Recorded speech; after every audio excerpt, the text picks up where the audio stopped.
নদীর পার গোসল দিতে এসে হঠাৎই বিপাকে পড়ে গেলাম। কিসের জন্য জানেন? তাহলে আপনাদেরকে দেখাই, চলুন। দেখেন, পুরো রাস্তার উপরে পাশের ড্রেজারের পাইপ রাখা হয়েছিল।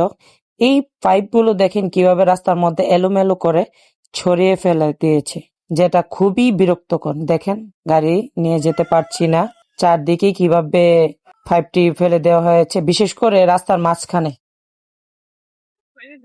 দেখতে পাচ্ছেন, পুরো রাস্তা জুড়ে পাইপ ফেলে দিয়েছে। কে জানে এই ধরনের রাস্তা আসলে অবরোধ করাটা মোটেও উচিত না। কে বা কারা করেছে, হয়তো বা কিছু দুষ্ট পোলাপাইন করেছে, সেই জন্য এই অবস্থা। কিন্তু আমার ভাই অমৃত দেখেন কিভাবে রাস্তাটা একটু পরিষ্কার করতেছে, আপনারা দেখতে পাচ্ছেন।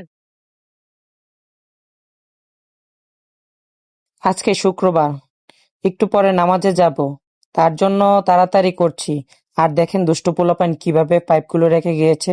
একটা একটা পাইপ সরাতে হচ্ছে, যার জন্য অনেক সময় নষ্ট হচ্ছে আর খুবই বিরক্ত লাগছে। আসলে এটা খুবই খুবই বিরক্তকর এবং এটা মানুষের কষ্টের ব্যাপার। আমি গাড়ি নিয়ে যেতে পারছি না, তাছাড়া অনেক মানুষই এসেছে, তাদেরও তো কষ্ট হবে। কে বা কারা করলো আসলে ঠিক জানি না, তবে দুষ্ট পোলাপাইন যে করেছে সেটা আমি অনেক হাড়ে হাড়ে বুঝে ফেলেছি। দেখেন, একটা একটা পাইপ সরাতে হচ্ছে আমাদের, খুব কষ্ট হচ্ছে। একটু পরে নামাজে যাব, আর এখানে অনেক দেরি হয়ে যাচ্ছে।